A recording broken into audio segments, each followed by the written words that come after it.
Welcome to the AI for EU Cafe.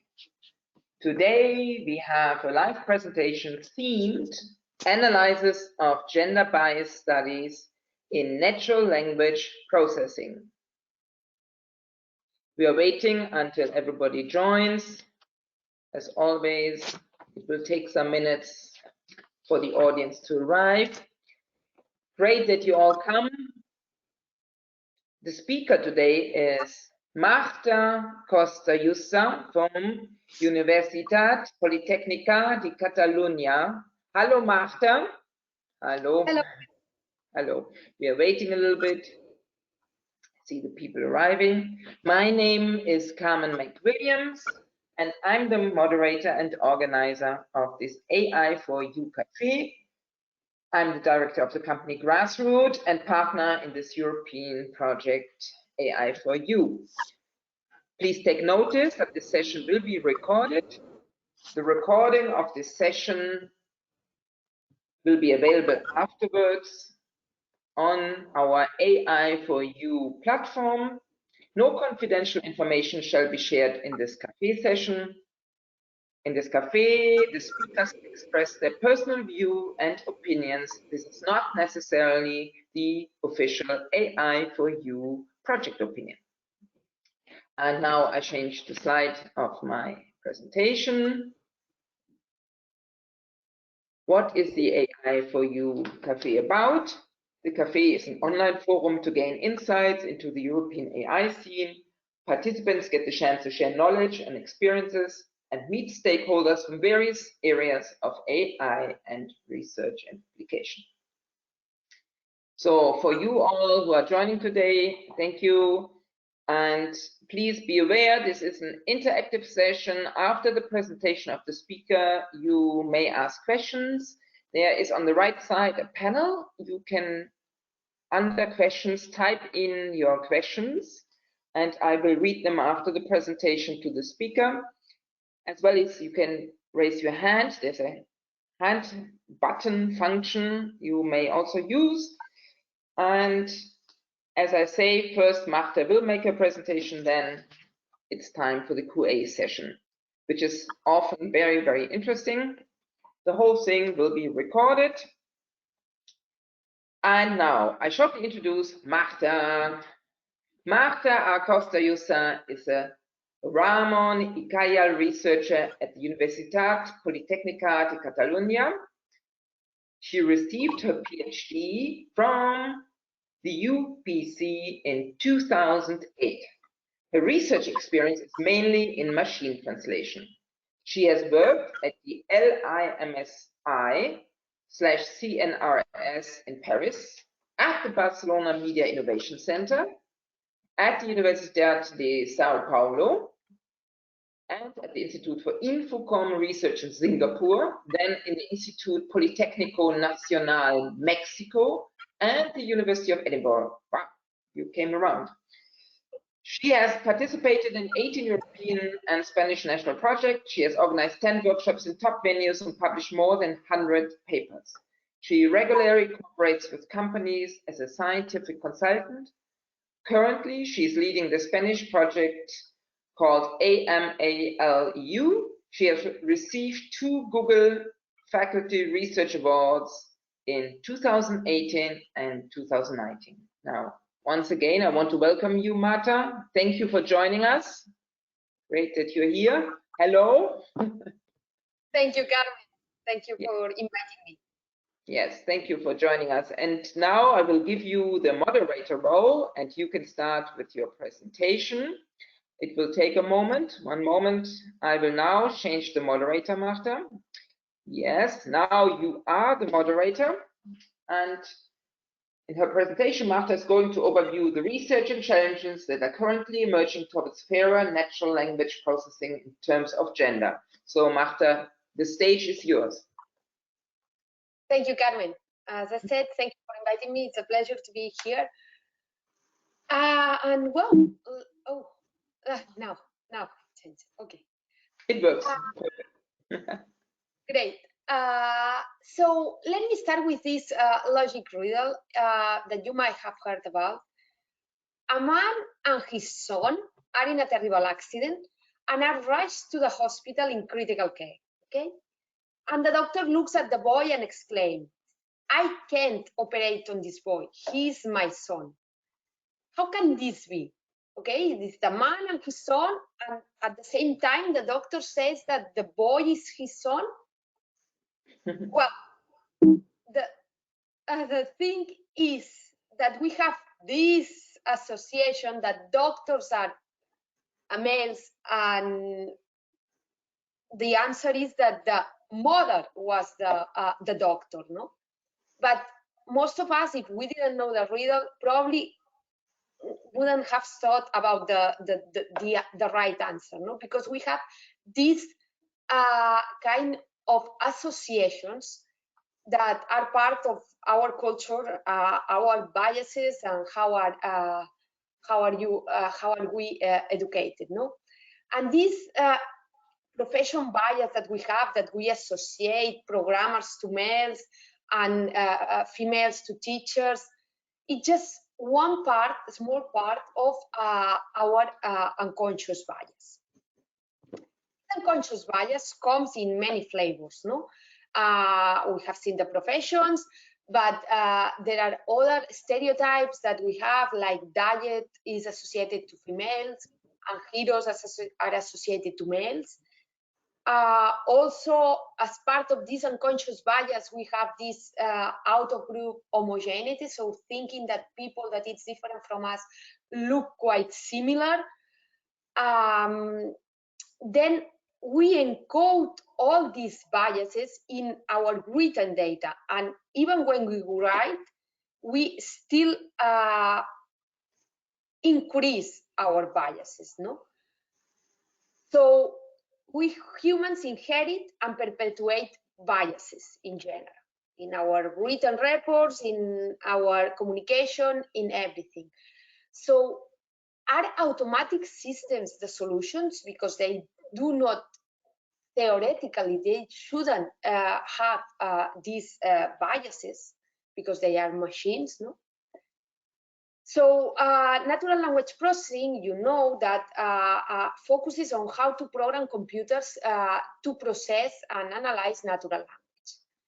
Among the different types of natural language processing applications, we have machine translation, personal assistance, and so on. And nowadays, and even more nowadays with the rise of deep learning, our systems are trained on large collections of data, okay?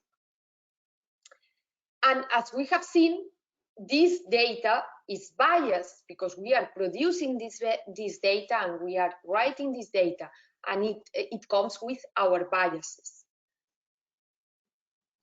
Beyond that, the way we collect data, it's also biased in the sense that, for example, looking at this map where Amazon Mechanical Turk workers come from, we see that the majority come from the US and Europe, and this is not a representation, a fair representation of the global population.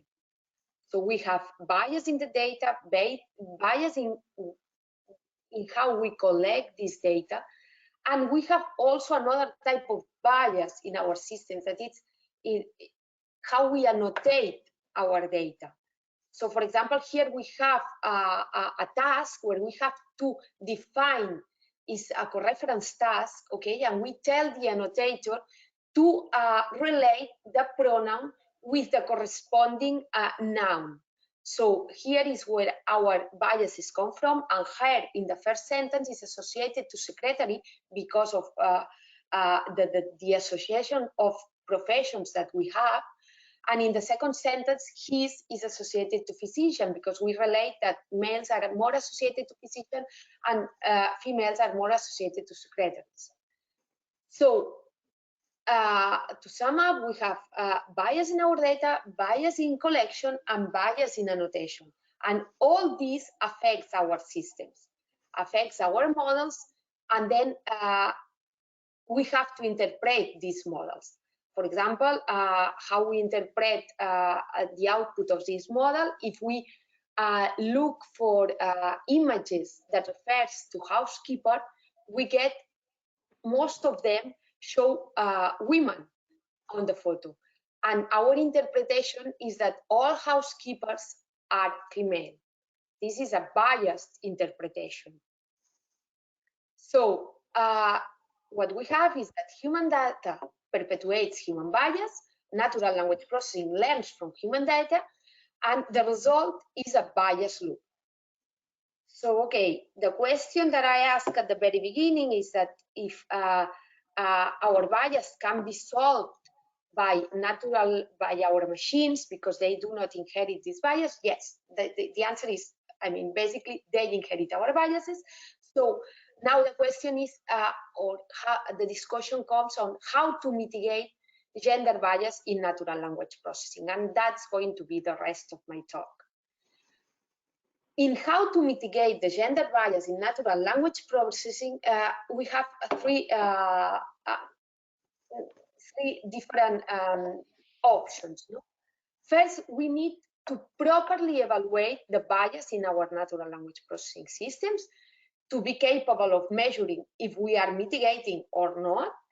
Then options for mitigating bias is either deal with data, so the bias, the data, that's point 3, or either propose the biasing algorithms that can deal with bias data, and that's point 2.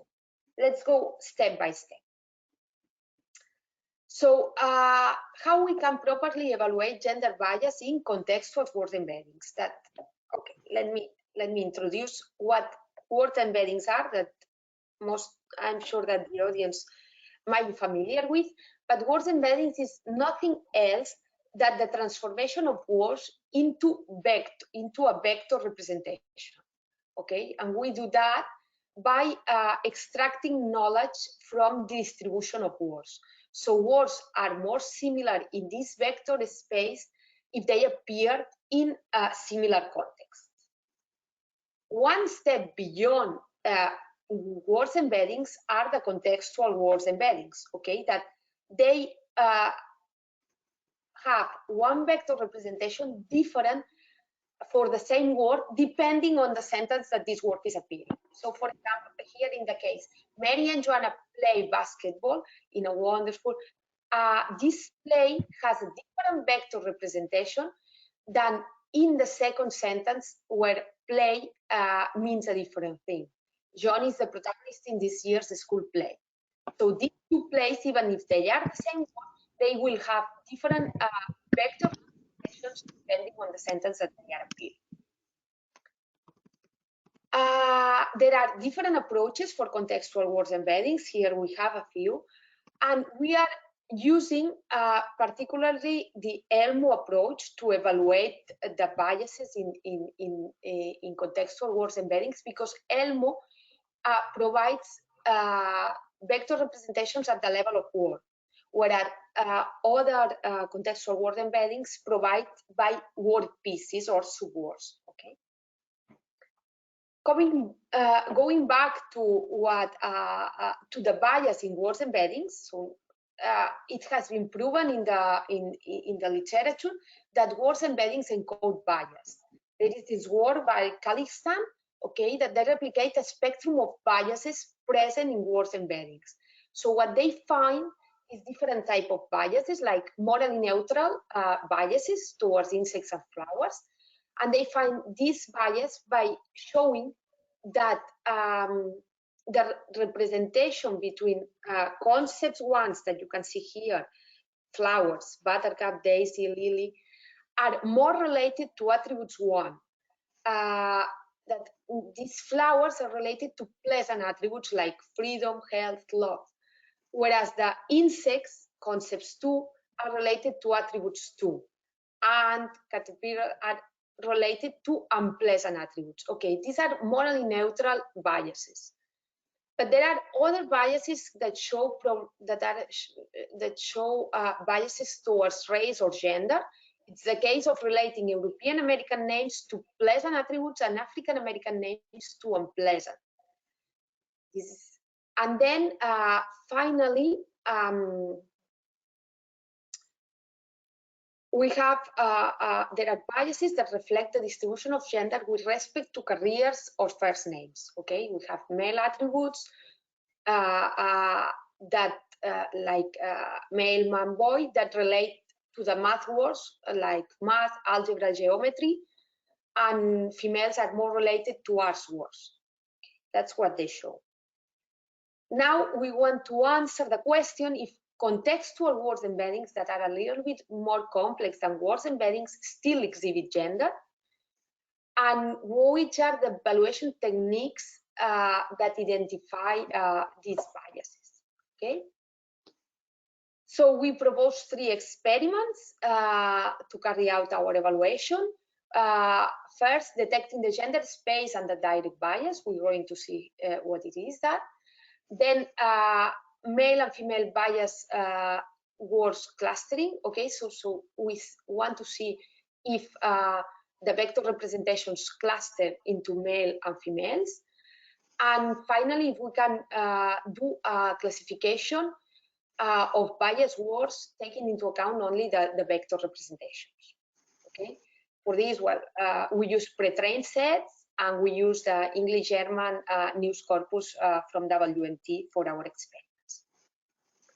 We define a set of 4 lists, okay, to perform our experiments. First of all, we have definitional lists that contain 10 pairs of words that define gender. So he and she, man, woman, these are examples of these 10 pairs that define gender. So they have inherited, they provide the information of gender.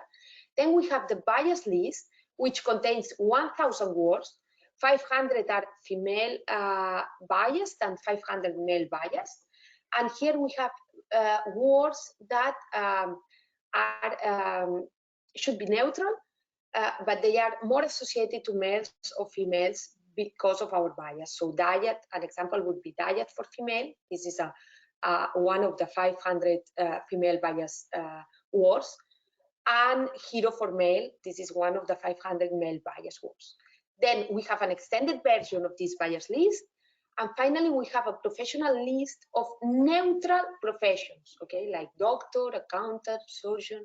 So professions that do not have any gender associated theoretically, okay? So the first measure, how to detect the gender space and the direct bias. So here we randomly sample sentence that contains words from the definitional list, okay? We swap the definition word with its pairwise equivalent from the opposite gender. Then we get the Elmo embeddings for the word and its swapped equivalents and compute the difference. Then on the set of these difference vectors, we compute the principal component analysis to verify the presence of bias. And finally, we repeat exactly the same steps, but for an equivalent list of random words. Okay. Here we see on the left part of the screen, we see the percentage of variance explained in the PCA of the definitional vector differences. And on the right-hand side, the corresponding percentages for random vectors.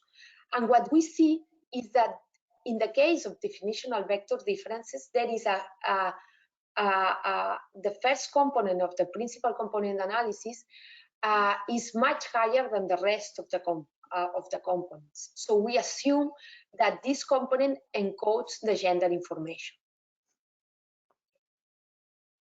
And then we measure the direct bias of on the list of the neutral professions. Okay, so what we do is we measure the list of professions that we have of 319 words, how close they are to this principal component analysis of the first direction to the gender vector, okay, to the gender vector that was extracted from the principal component analysis.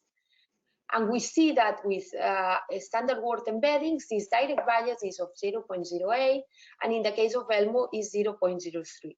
Okay, so we see that there is a direct bias association, because I mean, if not, this value should be very extremely low, and it is not close to zero.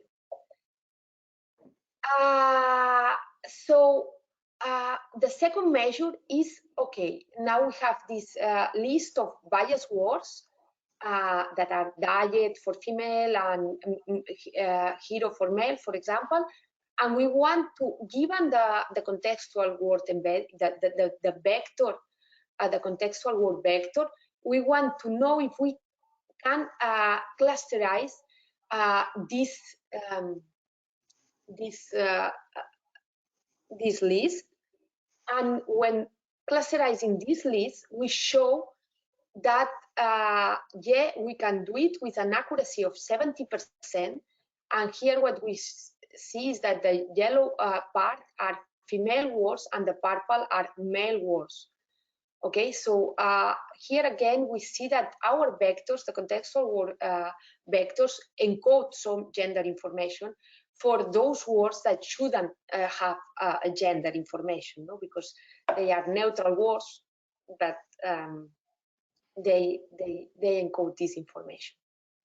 And the final experiment is the classification approach that we use the technique of super vector machines to classify our vectors using the extended bias list. Okay, we use 1,000 pairs for training and 4,000 for 1,000 entries of this extended bias list and 4,000 for testing. And again, we would like that the classification approach was not highly accurate, because we don't want that words that are neutral can be classified successfully into male and female. But still, even if the contextual word embeddings have this classification approach has less accuracy than in the case of word embeddings, it still has a high accuracy, which is 85%. Finally, for this evaluation thing, we're going to show some visualization of the contextual words embeddings. Okay, so we have this toolkit, well, this visualization toolkit, yeah, that you have in the top, the web page that you can refer to, and we're going to show the representation of some words using the contextual words embeddings in these sentences. So I've known him for a long time. My friend works as a personal financial advisor, so I have this sentence, and I'm showing the representation of personal financial advisor, and I see that the representation of I have two sentences. One, the only difference from these sentences is the pronoun. As you can see, I've known her for a long time. My friend works as a personal financial advisor. So the only difference is this her and him. And I represent here on the right-hand side, you can see the representation of financial in the male sentence, in the one that uses him, and the representation of financial in the sentence that uses her. Okay, and we see that financial, advisor, and personal are represented in the same points in the space. So the contextual word representation, when we do the transformation in a two-dimensional space, so reducing the high dimensional space of the vector representation in 2 dimensions, we see that the representation is the same. For financial, that it's in the male sentence or in the female sentence, okay, which is nice, okay, because the meaning of financial, the advisor, and personal is the same. It does only change that it's referring to male or female, so the meaning doesn't change. However, if I represent this, if I represent financial manager in these 2 sentences, so the difference is the same again, just the pronoun in the sentence, I see that the representation of financial in the male sentence is different than the representation of financial in the female sentence. So here we see that probably manager is much more associated to males, and that's why the representation is so different. So here the meaning of financial changes just because it accompanies the word manager. So here we see that that these contextual words embeddings encode biases.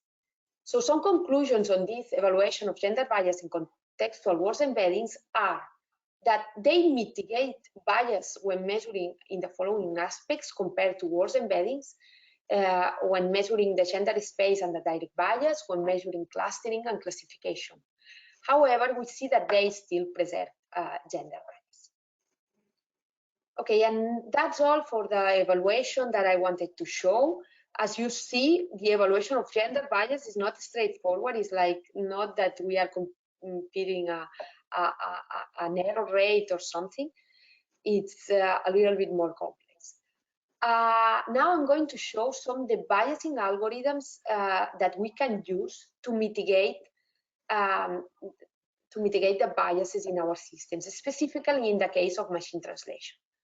So machine translation has exhibit bias.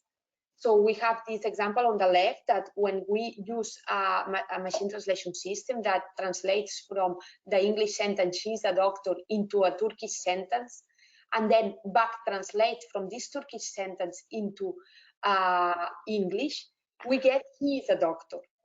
And you might argue, okay, the Turkish sentence does not contain the gender information, so the translation system cannot know if it's referring to a male or a female.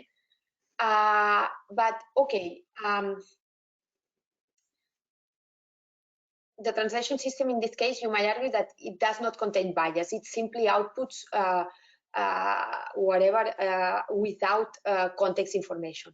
But in the right example, we have the translation from Malay into English, and the second sentence you see, Jesseline is a female. He works as a programmer. So here the machine translation system has the context. Jesseline is a female.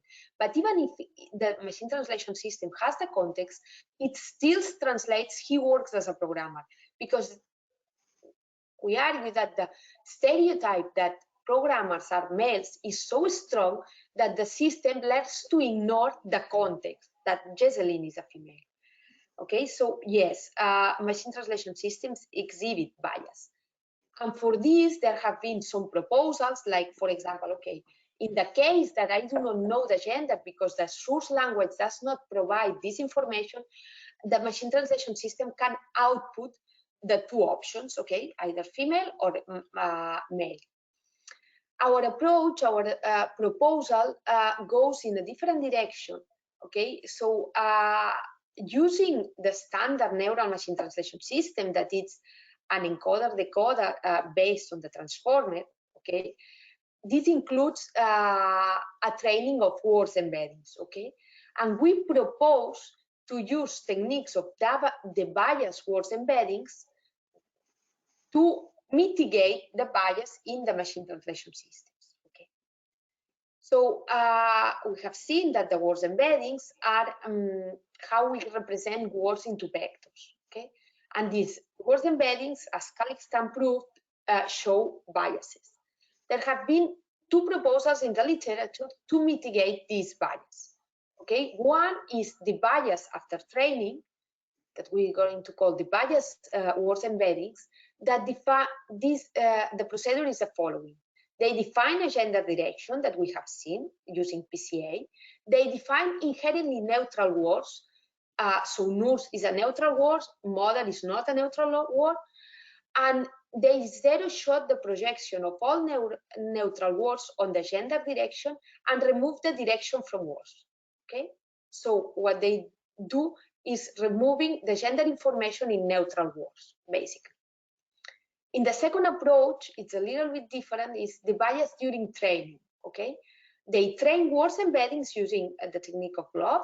They alter the laws to encourage that the gender information concentrates in the last coordinate.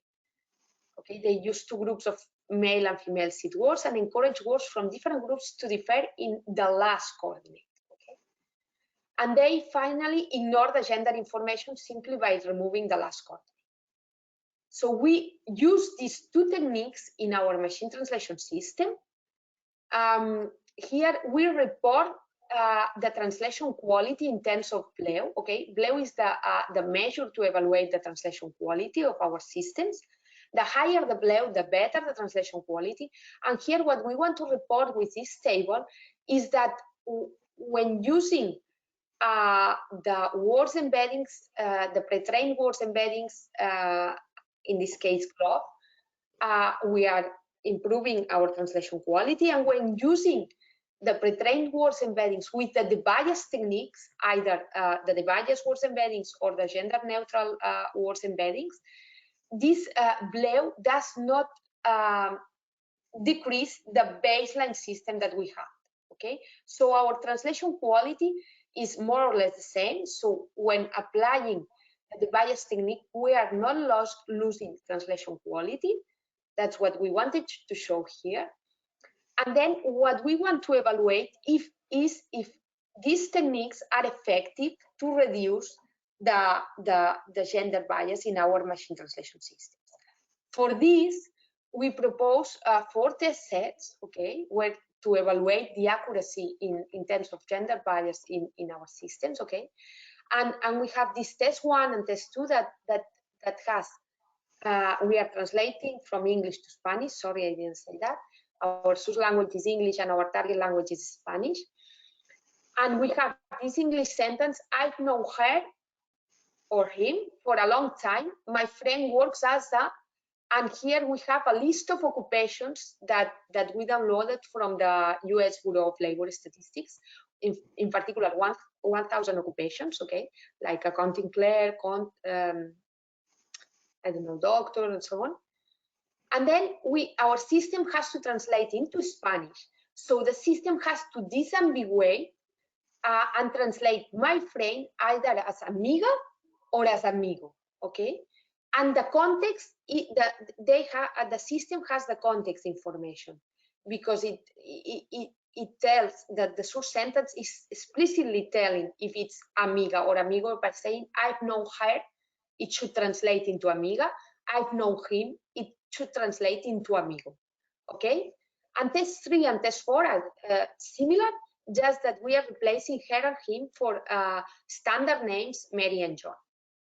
Then we want to evaluate the accuracy of our system in translating into amiga or amigo with our techniques, okay? So we have the baseline system, and our accuracy, especially for the case of Mary, or it does not translate too good when we are using Mary. The accuracy is of 69%.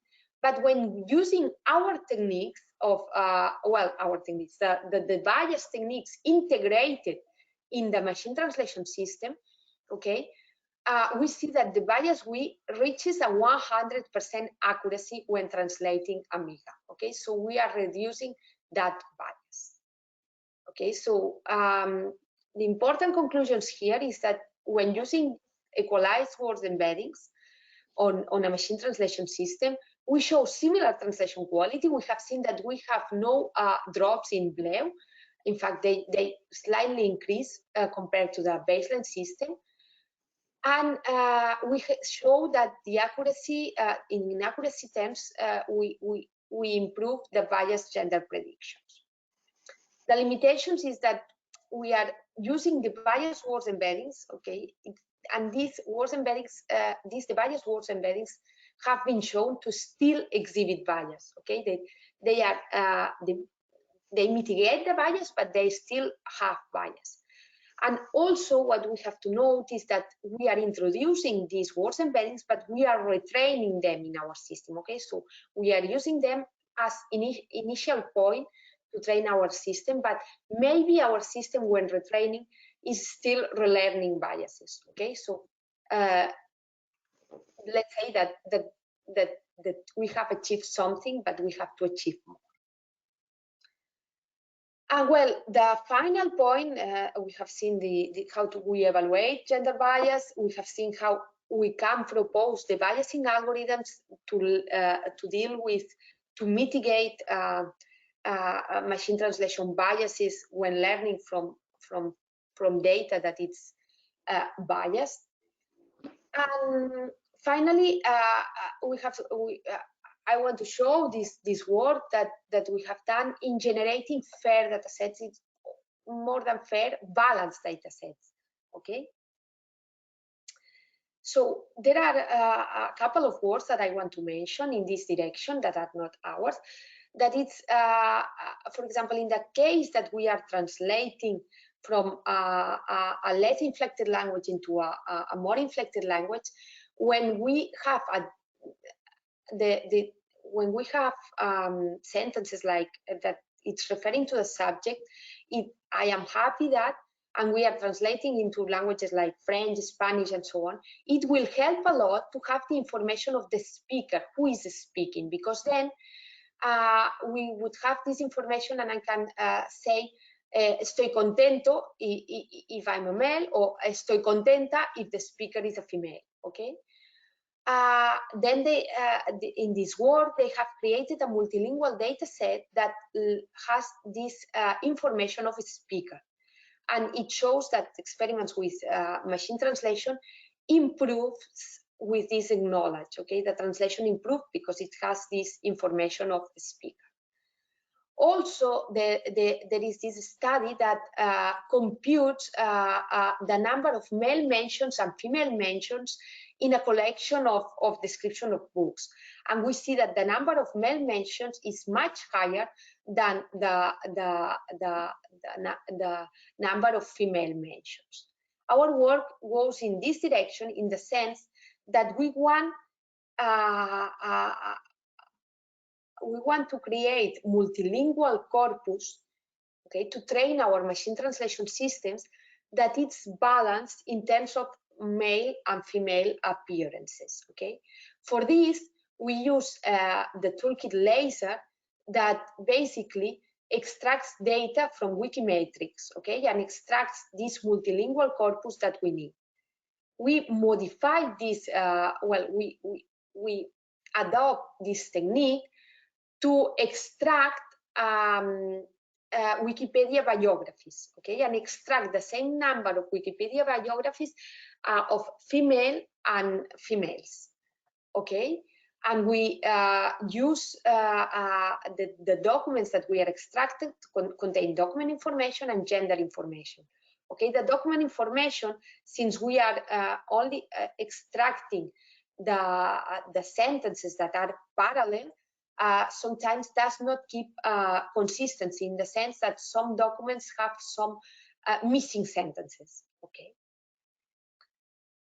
We want to evaluate the accuracy of this extraction of multilingual parallel data at the level of sentences, because we are extracting documents that are parallel at the level of sentences. So we have, let's say, in English, Spanish, Catalan, we want to extract this multilingual set that it's balanced in female presence and male presence. We extract English sentence, Spanish sentence, and Catalan sentences. All of them are aligned. We want to evaluate the quality of this translation. So if the English sentence corresponds to the Spanish translation and to the Catalan translation, and we select randomly 50 sentences in these three languages, we ask 7 different native fluent speakers to score a tuple of 3 sentences, with 1 if these sentences convey the same meaning, or with 0 otherwise, okay? And when computing the majority vote among the evaluators, we reach a 96% accuracy.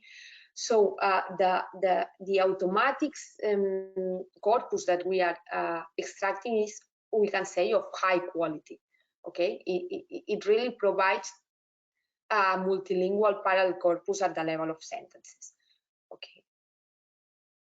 Apart from this toolkit that can extract multilingual parallel corpus balanced in gender in the languages that the user needs, we also provide this a small corpus of 2,000 sentences in English, Spanish, and Catalan as well, 1,000 male and 1,000 female. And we explicitly post-edit these 2,000 sentences, okay, so that this corpus can be used for testing purposes, because it's explicitly posterity. It would be very useful to evaluate in cases of distant morphologies, in the case of English Spanish, okay, because these languages are very different in terms of morphology. It provides a useful evaluation for low resource pair in the case of English Catalan, and for closely related languages in the case of Spanish Catalan. In addition, and differently from the automatic extraction, for these 2,000 sentences, we are providing the topic information. The topic information that appears in the slide here on the left is divided in 9 topics: healthcare, arts, business, industrial law, science, politics, religion, and sports. And here on the right-hand side of the slide at the bottom, we see the distribution in these 2,000 sentences. Well, not in the 2,000 sentences, at the level of document, okay, because these 2,000 sentences contain, I think, 60 documents or something like that. So more documents. Now I cannot remember well. We can check later. But anyway, the distribution of topics, it's much higher in the case of arts, for example. It's the most important topic in this set. This is an example of document of these 2,000 sentences, okay? So we are providing the information of document, the title, that the person that it's referring to. We are providing the topic, the language, and the gender. And here we have the segments in English, for example, and we would have the same for Spanish and Catalan. As a conclusion of these data sets that we are providing, it allows to extract multilingual gender but balanced data set in the languages that the user is interested in, and that are available in Wikipedia, of course. And we have this small corpus for test purposes in English, Spanish, and Catalan that we are planning to extend to other languages. And well, as final conclusions of my talk, okay, is the biasing that we are showing what we want. The thing is that the main limitation is that the techniques that we are using are difficult to scale to different forms of bias, like race bias and other types of social biases. And my question is this the biasing always desirable? Well, machine learning is about learning biases, and removing attributes removes information. So this is what we want. Well, gender information in natural language processing systems becomes very harmful when the use of the system has a negative impact on people's lives. So in those cases, learning biases is not allowed. And finally, this gender bias is a social phenomenon, okay? It cannot be solved only with mathematical methods alone, the ones that we have been showing here. It is really important for us to collaborate with social scientists, sociolinguistics, philosophers, and so on, because gender bias is a much more complex problem than we are showing. And well, some arguments to motivate people to work on or to do research in gender bias is that unconscious bias can be really harmful if it's encoded, for example, in I don't know, in a job selection system. The bias in computer systems might help in the biasing society. And then at the end, gender bias causes errors. Okay, so even if you only just care about accuracy, you have to care about gender bias, okay? Because dealing with gender bias improves accuracy in the systems. And well, finally, we have to fight this bias at the machine level, maybe by using balanced data, or providing or producing balanced data, by using algorithms that can debias when learning from biased data, and by providing the right evaluation measures. And at the human level, we can work in laws, diversity workshops, ethical educations, and maybe these lines. And thank you for your attention. Now, Carmen, I wait for your instructions on how. Thank you very much, Marta. This was very enlightening and a great presentation.